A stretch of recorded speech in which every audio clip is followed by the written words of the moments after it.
I'm tired. Are you tired?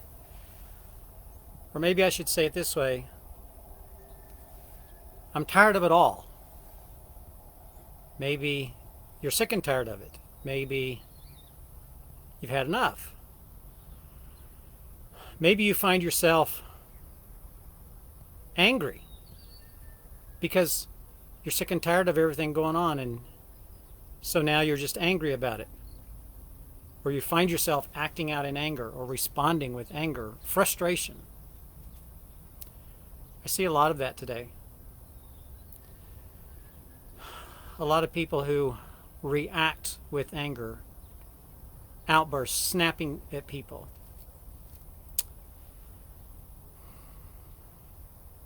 The COVID virus has gone on a long time. In the early 1900s, when it was, what was it, the swine flu or whatever it was back then, it went on for a year and a half. A year and a half? We're only halfway through. And if you talk to and you listen to people, they're saying, well, the virus isn't going to the vaccine isn't even going to be widely acceptable or widely available until the middle of next year.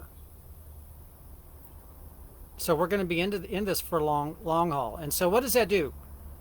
It gets you frustrated, but does it make you angry? I think it makes us angry because we're burnt out with our life has changed. And I work in the healthcare field, and you see a lot of healthcare workers, a lot of healthcare leaders who are depressed, who are burnt out, who are just going through the motions. Because when you're a caregiver, you work in a hospital, you work in a nursing home, you work in home care, whatever it is, you work that job because you care and you want to take care of people. But when there's so many restrictions put on you and you see not a lot of options and you see people dying in front of you and people that you cared about, and it never changes, it just keeps coming, you get burned out. Depression sets in. Apathy sets in. It's like, I don't care anymore. I'll do my job, but I don't care. You get angry. We've had some experience in the past. I can remember when 9/11 happened. And the constant news of the attacks, the collapse of the buildings, and the digging through the rubble and trying to find people alive and everybody that was dead and all that. Constant news every single day for months.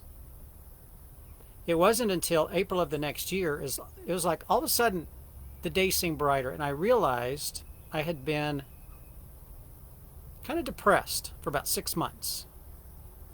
Didn't even know it. But something changed on that day. I don't even know what it was. Something changed on that day, and the day seemed brighter, and we moved on. Today, COVID's going a whole lot longer. And not only that, we had a political election that's very, very hotly contested.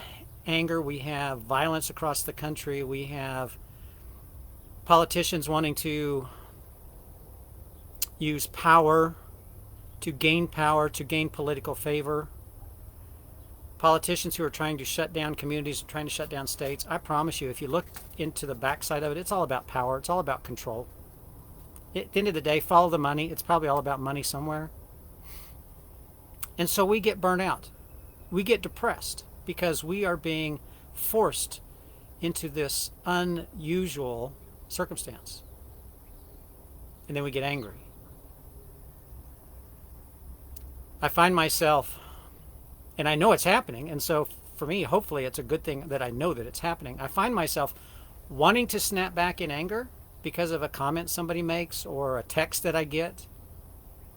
Fortunately, today I still know that that's happening, and so I don't, because I know as a leader of an organization, I've got to be different. I've got to be encouraging. I've got to be supportive. I've got to be helping people get through it. And it's not always easy.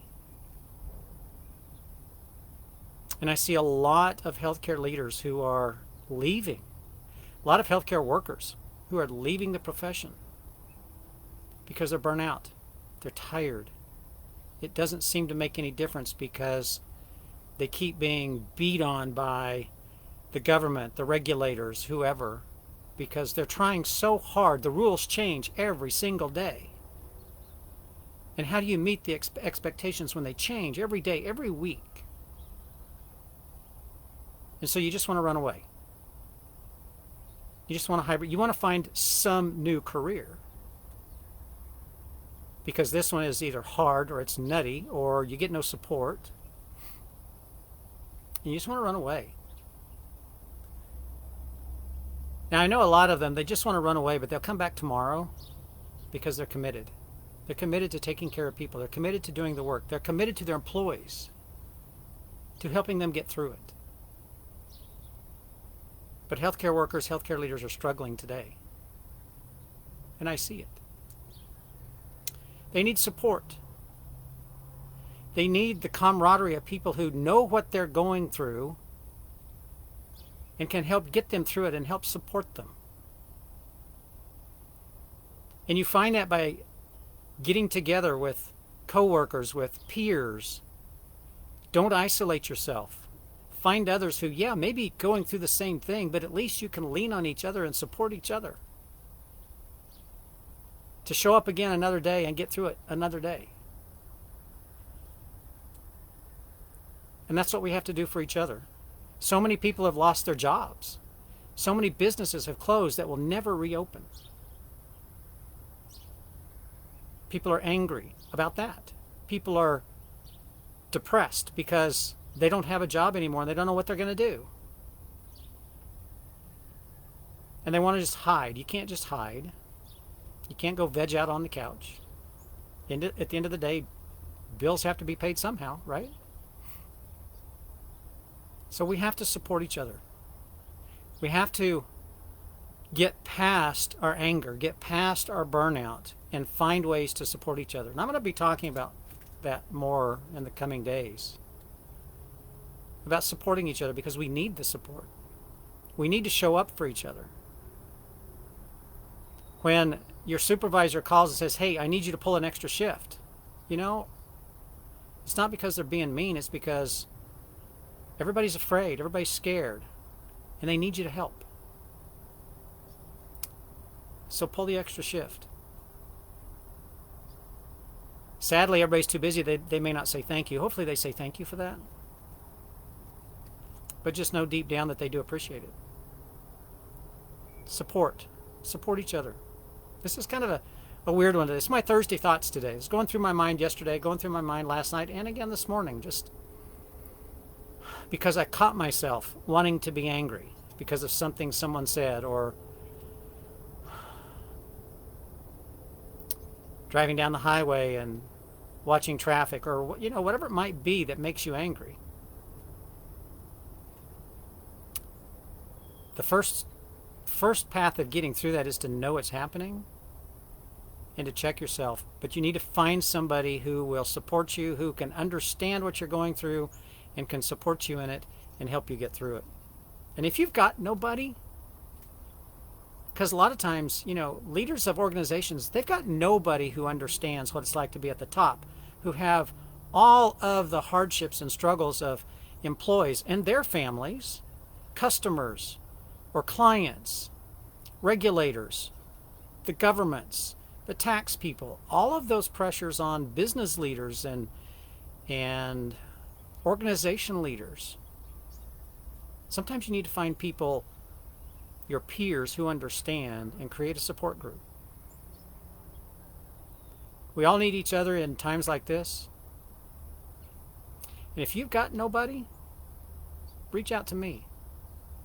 I'd love to be someone that you can lean on, someone that can understand, someone that can support you, because promise you, I'm going through the same thing at where I work. It's a 24-hour day healthcare business. And I've got people who are tired.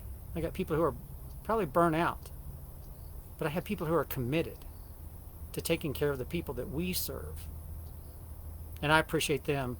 Probably don't tell them. I probably really don't tell them way often enough, but I appreciate them and the work that they're doing. But they need support. They need to know that people are there for them. So if you need support, if you've got nobody, reach out to me. I'll listen, I'll encourage, and I'll be there to help support you. I'm Mark Schinner, coming to you from my porch again this morning with your Thursday thoughts. That's my thoughts going through my head today. Hope you have a great day. I hope you find some support, some camaraderie with peers so that you can get through today, show up tomorrow, and do it all over again. Have a great day, and I'll be back and talk to you tomorrow.